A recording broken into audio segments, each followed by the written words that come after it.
Hey, what's up guys, it's Austin from Skylight Junction, and today in this video we are going to be talking about one of my all-time favorite models, the Rivarossi Dreyfuss Hudson. Let's do it. So before this video starts, I do want to give a little quick shout out to a YouTuber who is, I don't know if I would say a friend, but I don't really talk to him very often. He goes by the name of Dirty Dan's Trains. He's getting very close to 1,000 subs. Last time I checked, he's at 940. I'm pretty sure he gained a little bit now. I haven't checked since. But he did contact me recently, and he did ask me for a shout out. So Dirty Dan, there's your shout out right there. I will put a link in the description to his channel so you guys can go check it out. Or maybe I'll put it up here. So that way, yeah, all right, let's get to it. So now on with the video. I'm going to explain what this video is going to be. First of all, this is the start off of a new series called Inspection. What I do is I take a model such as this one, and then I'm going to put it in the background, or I'm planning on putting it in a white background eventually, but right now I'm just going to use a cardboard box to do that, and talk about what they do, talk about the details they have, and talk about their performance. Not really like a review. I don't really want to do a review where you hear the good, the bad, and the ugly about these models. It's just basically a, you know, how do I say this? Whatever the word may be, you guys might know better than I do. But yeah, I'm just going to be doing a little close-up inspection of this model. So, yeah, the Rivarossi Dreyfuss Hudson. First, let's get to the history of these guys. So here's what I mean by the background. I'm using original cardboard box. Hopefully I will change into the white background soon, but let's get to the history on these guys. So the New York Central Hudsons were a class of 464 passenger locomotives built for the New York Central system between 1927 and 1931. They were built by the American Locomotive Company, and they were known for hauling really successful trains such as the 20th Century Limited, and I believe the Empire State Express too. And I believe 10 of them were streamlined. I think a handful was built into this iconic streamlined design by Henry Dreyfuss. The other one into the Empire State Express that was designed by somebody else, not Henry Dreyfuss. And there was one that's named the Commodore Vanderbilt, and that's pretty much it. And that's a pretty cool thing to see. Alright, now let's get to the close-up details on this thing. Now as for the model itself, the detail is actually pretty good. There's not really anything wrong with the detail, although it is pretty basic for its age, although engines at the time probably did not beat this. I don't know too much about these, about the history behind these guys. I haven't done too much research on these guys, but this model may have came out in the late 60s, early 70s, but they were still pretty good back then. I don't know if any other manufacturer back then made an engine like this, apart from Rivarossi, but when these guys came out, they were pretty damn good. So this model has the handrails attached to the front, and that goes all the way to the cab. And it has a front headlight right here, and it's got a finely printed New York Central System badge. And as you can see, this thing is finely printed. I don't think there's like a scratch coming off of that. It's very well detailed on here. You can see like where the front coupler would go. You even see the rivets there. That's pretty impressive right there for its age right there. And get the camera here. I don't know if you can see it. You might see a little bit of detail there. Sorry for my fat finger getting in the way. But if you can just see it, there we go. I can zoom in closer. That piece right there. I don't know what that resembles, but it does capture it pretty well. It's part of the molding. Yeah, they did a good job at it. The model also comes with the headlamp too. It is fitted with an ordinary bulb. I refuse to put an LED in it because the LED is a bit too modern for this thing. So an ordinary classic bulb will have to work with this model. I don't mind that at all. It's part of the ventures thing, you know, if you guys get my drift.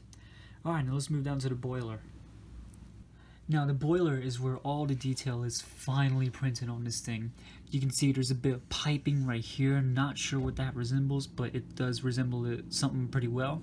The safety valves are pretty well hidden up here. It's part of the streamlining. So is the whistle, and I think there's a sand dome right here, I believe. The handrail is finely printed. Pretty, I wouldn't say a thick piece, but it's pretty good if you ask me. Now as for the wheels, these things are fitted with the Boxbox drivers rather than the ordinary Scullin drivers that this thing had in its life. or during streamlining, should I say. I do have the Empire State Express with the skull and drivers, although it's put away at the moment. And there's another Dreyfus that does have the skull and drivers with the Centipede tender. That one is pretty hard to find, but I would love to try and get that at some point. But the wheels are pretty good nonetheless, and so are the pilot trucks. As you can see right here, these are pretty well fitted too, as well as the rear pony truck. And as you can see, for its age, is still finely detailed. Now let's move on to the cab. The cab, there's not really much to say, but if you can see it, it does have these air intakes, which I believe are for the crew when you open them. They're all printed on there very well, but they're not movable, so that's pretty forgivable for its age. And I don't know if you can see it, but you might just get a glimpse of the motor right here. This is the standard cab-mounted motor from the AHM era, which means this thing does have a shaft inside the boiler, which drives into the gear that is in above the center driving wheel. And this is what drives, like I said, this center driving wheel right here. And that's what makes the unit move. This thing is also fitted with traction tires, so performance is, well, its haulage capability, I should say, is pretty good. It's not the best in the world, but it's not really that heavy enough. So yeah, it does fit. It is fitted with the grab irons right here. Yeah, there's not really that much to say about the cab. And one thing I did forget to mention, there's the cab number right here. I don't know how well if you can see it. It may have been a bit faded over the years, but it is still readable at least. And I think my finger's reflecting the light off a little bit. But yeah, there it is.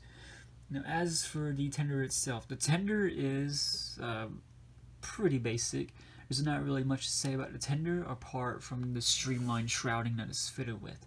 But this thing has a ton of rivets, and there's obviously countless of them everywhere, as well as these grab irons too, which fit it on pretty nicely, so that way the crew can climb onto them, see if there's anything wrong with the engine. Now, as for the co-load, it is I don't think it's that seeable because it's fitted with the little flaps here, I believe, and I think they would open so that way the engine will be refilled with coal. Alrighty, let's get to the rear of the tender. Now, as I said before, the tender, there's not much to talk about, especially at the rear. You can see there is a ladder that is molded on here. I think there's a lamp too to illuminate the back side of the engine. It is fitted with the horn hook coupler. I refuse to put a knuckle coupler in this thing. And there's a little piece right here. Not device. I have no idea what that's for. Maybe someone can let me know. And it's fitted with grab irons as well. So it might be fitted for something. Maybe for the crew to fix something. I don't know. And I don't know if you can see it, but there's also chains molded on. I actually just noticed that. That's actually pretty cool. Alright, now that is the engine that is pretty much talked about in detail. I hope I did a decent job on it. I'm not really good at doing reviews like this, but hopefully I will get better when I do more of the series. So yeah, let's move on to the performance, shall we? And there it is down onto the track, and as you can see from this angle, it looks pretty stunning, doesn't it? Now, for the performance on this thing, it is pretty loud, although it is pretty normal for these vintage engines due to the age of the gearing. So maybe, who knows, it probably wouldn't be toned down a little bit even if you tried, wouldn't it? But I bet if you do more work on it, you might pull it off. I can't guarantee that. But on the other side, the performance is pretty decent. I am powering this thing in my Tech 3 RailPower 9500 controller, so see that? Yeah, pretty loud from its point of view, but like I said, it is pretty common with these engines. Just uncoupled from its coach as well.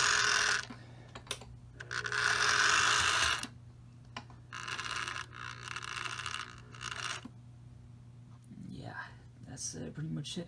Also, while I was telling its history, did I forget to mention that these guys were not preserved? How do I keep forgetting things? Alright. Well, that's enough chit-chatting real quick. Let's get this thing up and running, shall we? If I can get it coupled to its coaches. I should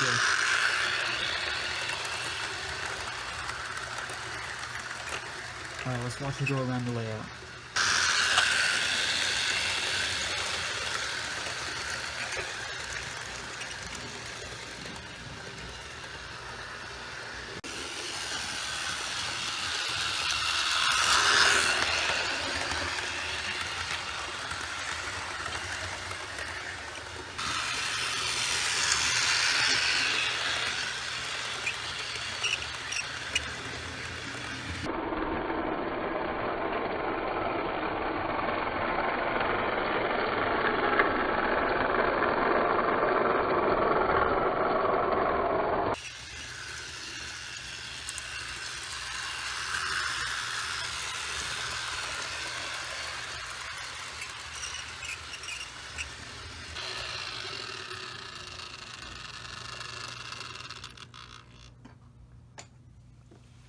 So there you go. That is the inspection review, or not review, inspection of the Rivarossi Dreyfuss Hudson. I hope I did a okay job at doing something like this. Maybe I'll do better in the future, who knows. But I am looking forward for this series, and I've been planning it for a little while now.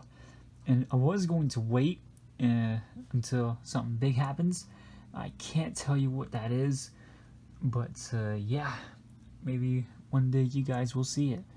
Well, you are obviously going to see it, but yeah. Anyways, thank you all so much for watching, and I will see you guys next time. And don't forget to check out Dirty Dan's Trains as well. I'll see you guys later.